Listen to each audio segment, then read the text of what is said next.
ধৰ্ষণ কাণ্ডৰ ঘটনাক গাপ দিয়াৰ চেষ্টা। জুৰিয়াত সংঘটিত ধৰ্ষণ কাণ্ডৰ ঘটনা গাপ দিবলৈ চেষ্টা কৰা মাতব্বৰ পৰিল আৰক্ষীৰ জালত।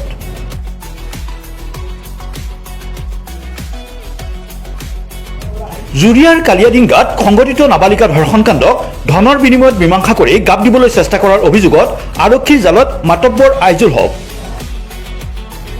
অভিযোগ অনুসৰি ধৰ্ষণৰ অভিযুক্ত সুৰহাব আলীক ৰক্ষণাবেক্ষণ দিয়াৰ লগতে ভুক্তভোগী পক্ষক ধনৰ প্ৰলোভন দেখুৱাই গোচৰ উঠাই ল'বলৈ হেঁচা প্ৰয়োগ কৰিছিল আইজুল হকে।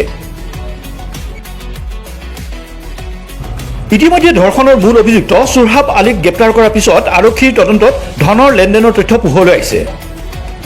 তথ্য প্ৰমাণৰ ভিত্তিত জুৰিয়া আৰক্ষীয়ে গোচৰ ৰুজু কৰি আজি আইজুল হকক গ্ৰেপ্তাৰ কৰিছে। ঘটনাক কেন্দ্ৰ কৰি সমগ্ৰ অঞ্চলজুৰি তীব্ৰ চাঞ্চল্যৰ সৃষ্টি হৈছে।